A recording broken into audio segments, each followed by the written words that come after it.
ಮೈದಾ ಹಿಟ್ಟು ಗೋಧಿ ಹಿಟ್ಟು ಇಲ್ಲದೇ ರುಚಿಯಾಗಿ ಮೋಮೋಸ್ ಮಾಡ್ಕೋಬೋದು. ಅದನ್ನು ಮಾಡೋಕ್ಕೆ ಮೊದಲು ಕ್ಯಾಬೇಜು, ಈರುಳ್ಳಿ ಮತ್ತು ಮಶ್ರೂಮ್ನ ಚಿಕ್ಕದಾಗಿ ಕಟ್ ಮಾಡ್ಕೊಂಡಿದ್ದೀನಿ.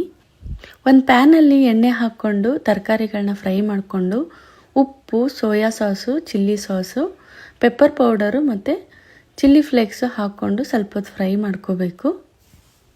ಅದನ್ನು ಸೈಡಿಗೆ ಎತ್ತಿಟ್ಕೊಂಡು ಒಂದು ಪ್ಯಾನ್ನಲ್ಲಿ ಸಬ್ಬಕ್ಕಿನ ಸ್ವಲ್ಪ ಬಿಸಿ ಆಗೋ ತನಕ ಹುರ್ಕೊಂಡು ತಣ್ಣಗಾದ್ಮೇಲೆ ಫೈನ್ ಪೌಡ್ರ್ ಮಾಡ್ಕೋಬೇಕು.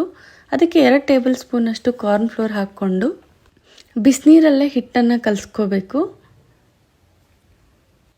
ಇದು ಚಪಾತಿ ಹಿಟ್ಟಿನ ಹದಕ್ಕೆ ಕಲಿಸ್ಕೋಬೇಕು. ಕೈಗೆ ಸ್ವಲ್ಪ ಎಣ್ಣೆ ಹಚ್ಕೊಂಡು ಒಂದು ಪೋರ್ಷನ್ ಹಿಟ್ಟನ್ನು ತಗೊಂಡು ಅದನ್ನು ನೀಟಾಗಿ ಕಲಿಸ್ಕೊಂಡು ಚಪಾತಿ ಥರ ಲಟ್ಟಿಸ್ಕೊಂಡು ಒಂದು ಶಾರ್ಪ್ ಇರೋ ಗ್ಲಾಸಿಂದ ಈ ಥರ ಎಲೆಗಳನ್ನ ಮಾಡ್ಕೋಬೋದು.